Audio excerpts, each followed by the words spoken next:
안녕하세요. 김태원의 현명한 투자자 방송 시작하겠습니다. 본 영상에서 다루는 내용은 투자 권유가 아니며 각 개인의 투자 판단에 대한 책임을 지지 않습니다.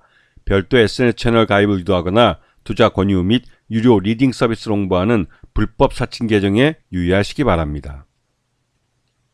자, 오늘은 LB 세미콘이라는 회사하고 LB 루셈이라는 회사에 대해서 두 회사가 이제 합병을 하기 때문에 양사 모두 상장사인데 둘 다 급등이 나타나고 있습니다. 그러면서 이제 이게 LB 세미콘의 이 주로 검사 장비들을 지금 사진으로 볼 수가 있는데요. 이 반도체 중에 그 후공정, 그 뒷단에서 하는 작업, 이제 패키징을 할 때 작업을 이제 후공정이라고 그러는데 패키징이 잘 됐는지를 테스트하는 그 테스트 기기를 LB 세미콘이 주로 만듭니다. 그리고 이제 이 LB 세미콘은 2020년, 그러니까 이 회사도 만들어진 지 그렇게 오래되진 않았지만 그 나름 그 이 LG 디스플레이를 고객사로 삼으면서, 그러니까 LB라는 그룹 자체가 LG의 그 반개 그룹입니다. 그러다 보니 그 LG 디스플레이 쪽하고 관계되는 사업으로 나름대로 이제 이쪽에서는 그 기술력과 업력을, 그러니까 실력을 인정받고 나름대로 사업을 하고 있던 회사죠. 그런데 그러다가 이제 LG 이노텍을 통해서 이 LG 루셈이라는 회사를 인수를 했습니다. 그래서 LB 루셈을 그 계열사로 가져가고 있었고, 또 이쪽이 이 LB 세미콘이 하고 있는 그 후공정 작업 중에 그 범퍼 쪽, 범퍼하고 웨이퍼 테스트 쪽, 그리고 그 뒷단에서 바로 이어지는 그 COF 어셈블리, 그러니까 필름을 이제 이 후공정 할 때 붙이는 작업인데요.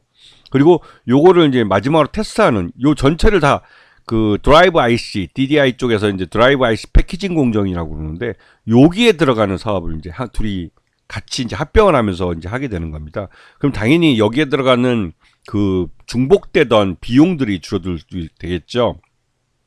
그래가지고 이 DDI 쪽에서는 이 LB 세미콘하고 LB 루셈이 언제 합병을 할 거냐 이런 말이 나올 정도로 이 양사는 별도의 법인으로 있는 것보다는 하나의 법인으로 있는 게 훨씬 더 시너지가 있다는 말을 해왔습니다. 그런데 이 LG 세미콘을 먼저 이 LB에서 만들고 LB 그룹에서 이제 LB 세미콘 회사를 만들어서 이 그 웨이퍼 검사나 이제 그 후공정 쪽, 이 테스트 쪽에서 이제 진출을 했고, 이 LB 루셈은 그 LG 이노텍에서 갖고 있던 사업부를 LB가 사오면서 이름을 붙인 겁니다. 그래서 초기에는 별도 법인으로 가져갔지만 양사가 이제 합병돼 있으면서 양쪽으로 들어가는 비용들이 있는데 이런 것들을 줄이고 나름대로 두 회사를 합병을 시키면 규모의 경제를 달성할 수 있기 때문에 지금처럼 소형주로 남아있는 게 아니라 반도체 분야에서 중형주 내지는 대형주로 성장할 수 있는 기반이 되는 것이죠. 그리고 양쪽 다 상장이 돼 있지만 소형주로 있다 보니 그 기관 투자자들이 이 두 회사를 모두 이제 매매하기에는 규모가 너무 작았던 겁니다. 그래서 요번 기회에 양사를 합병하면서 어느 정도 그러니까 중견 기업으로 이 회사가 덩치가 커지기 때문에 이렇게 되면 기관 투자자들이 훨씬 더 매수하기 편해지는 것이죠.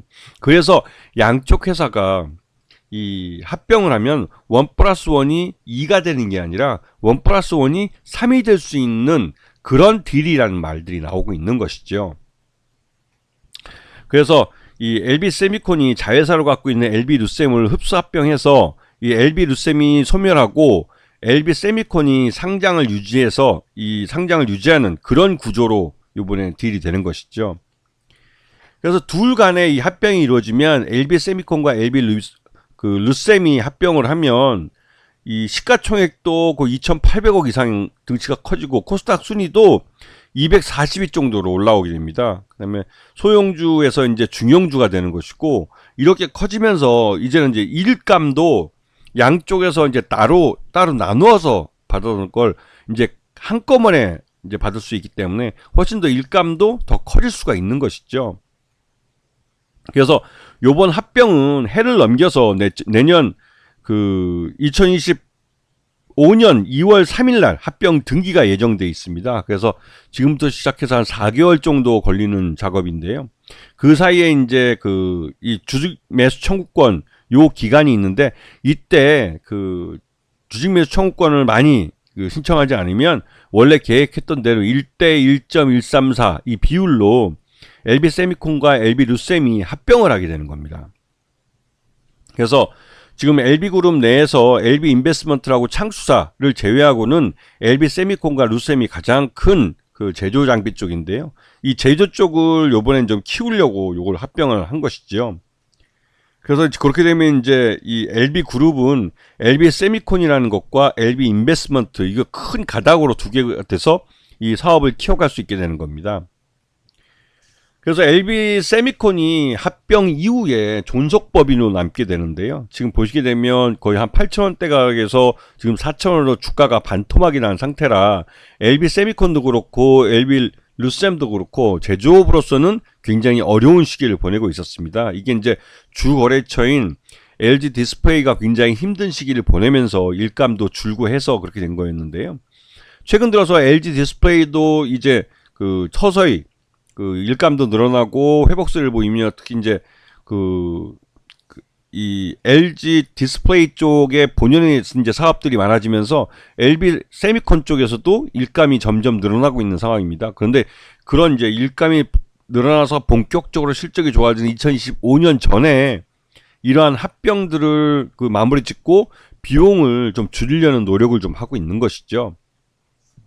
그래서 LG 세미콘하고 LG 루셈, 특히 이제 LG 루셈 같은 경우는 이제 합병을 해서 소멸하는 법인이기 때문에 이 LB 루셈 쪽 주주들도 LB 세미콘 주식을 갖게 되는 게 그 나쁘지 않은 결과일 겁니다. 왜냐면 등치도 크고 등치도 커지게 되고 LB 세미콘이 합병할 때 주가가 많이 하락해 있는 상태이기 때문에 LB 루셈의 그 주주들이 그 상대적으로 합병 비율이나 이런 면에서 손해볼 게 없어 보이기 때문에 그렇죠. 그리고 LB 세미콘은 합병 이후에 존속법인으로 상장을 유지하기 때문에 그리고 그 삼성 그러니까 LG 디스플레이로부터 이 DDI 칩에 대한 그 물량도 이제 독자적으로 받아서 옛날에 루셈하고 나눠 먹던 걸 이제 한꺼번에 다 먹기 때문에 굳이 이걸 나눠 먹을 필요도 없고 그래서 LB 세미콘을 통해서 모든 게 이제 이 실적이 모아지기 때문에 오히려 이제 LB 세미콘은 기업 가치나 이런 부분에서 더 플러스 될 가능성이 큰 것이죠.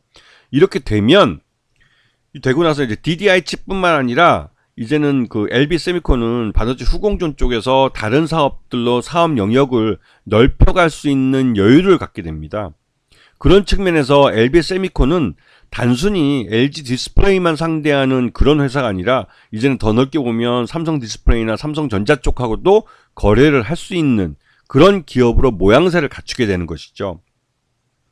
특히나 그 LG 디스플레이가 그 삼성 디스플레이 쪽하고 같이 일하면 삼성전자 쪽에 그 OLED TV 쪽에 들어가는 패널을 만들면서 자연스럽게 LB 세미콘도 이 삼성전자 쪽 일을 할 수 있게 되는 분위기가 조성되고 있습니다. 그런 분위기 때문에도 요번 합병이 갖고 있는 나름대로의 의미가 있는 것이죠. 그래서 LB 세미콘이 장기적으로 봤을 때도 이 주가면에서도 더 상승할 가능성이 높기 때문에 관심을 갖고 보셔야 될 타임이라고 생각이 듭니다. 아시겠죠? 자, 오늘 방송 여기서 마치겠습니다.